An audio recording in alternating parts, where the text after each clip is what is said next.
R2 and C3PO. Name a more iconic duo. You can't do it. Welcome back to the Ultra Radical Toy Works channel. I'm your old Peppercino. Thanks for tuning in. We're going to be talking about some Star Wars Black Series figures. Name a more iconic duo. You can't. There isn't one. It's R2 and 3P, baby. Goldie Boy and Trash Can. What other characters have driven the franchise forward as much as these two? Nobody. That's who. Two iconic characters from an iconic franchise, propelling the franchise forward, embodying everything that is good about friendship. We got ourselves a 3PO, one without the stupid red arm that I don't give a shit how he got. I don't care about your backstory about your red arm, bud. I want a classic 3PO.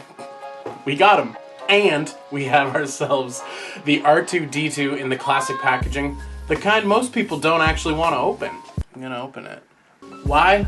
Because these two need to breathe.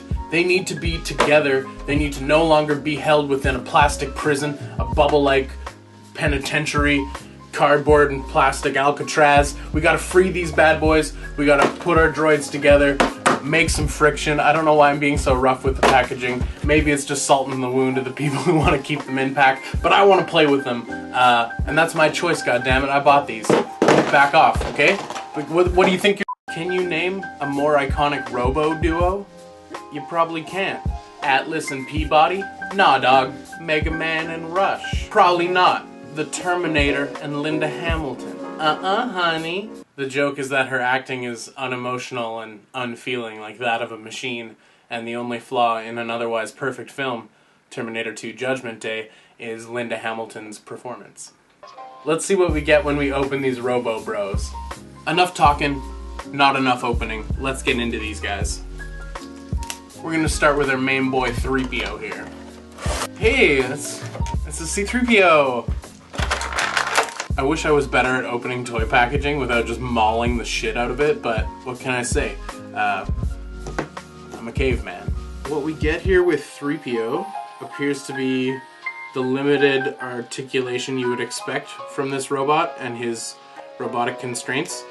His arms move only in the way that 3PO's arms can move. He looks great. My Mandela effect is triggered because he does have the silver leg and we're living in the bad universe because everybody knows that he's gold all the way through. But he doesn't have the red arm, and that would full on trigger me if he did have the red arm because, you know, I'm a man who's fragile in the mind and can't accept change. Yeah, he looks great.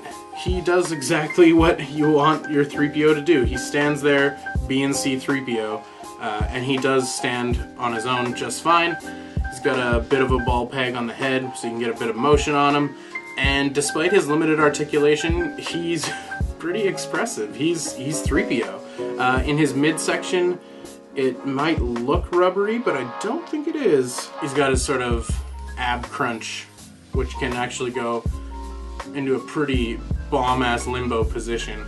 So he's got quite a bit of movement there. But realistically, he's just sort of going to be standing there. Like, you're not going to want too much of a dynamic pose out of your stiff-looking robot. Yeah, that is our 3PO. The guy with the bleeps and the bloops. It's time to get into our bleepy bloopy astromech droid. Rip open this packaging that people find so dear. The throwback Kenner logo is kind of sweet. I do like that. I do like this style of packaging. I think they did a really good job. But I want to play with this robot, so I'm gonna open him. So right off the bat, we get quite a few extra accessories, quite a few extra bits with him, which is nice since the price point on these is the same as any other figure for such a small guy. So right off the bat, R2 comes out of the package with the shoulder jetpack things sticking out of his side. I think that's what they were. I tried to block all of those scenes out of my memory because they're pretty appalling. So we'll go ahead and swap those out. They do give you normal ones. And the inclusion of the rocket shoulder thingies is probably just a shout out to all the fans who love those prequel movies. So I don't know why I'm dissing on them. It's fine. It's just extra bits. If you give his head a twist, his leg will come out and you can have your 3PO cruising around with all three legs doing his astromech thing.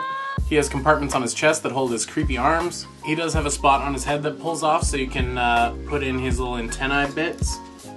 He also comes with an unextended lightsaber that is really hard to get out of the packaging without warping it or bending it, it looks like. Like, it really is fighting me on this, so I'm gonna have to cut it free. So there you have it, Luke's unextended lightsaber for any of your sail barge shenanigans.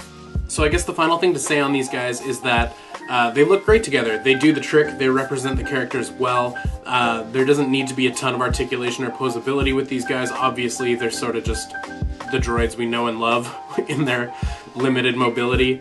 It's kind of cool that they threw in all the extra bits with R2D2. Not that I particularly care about those bits and probably won't actually display him with any of those, but it's cool nonetheless. 10 out of 10, most iconic duo. Hell yeah. What we've learned here today is that no duo can hold a flame to these iconic Robo boys. Alright?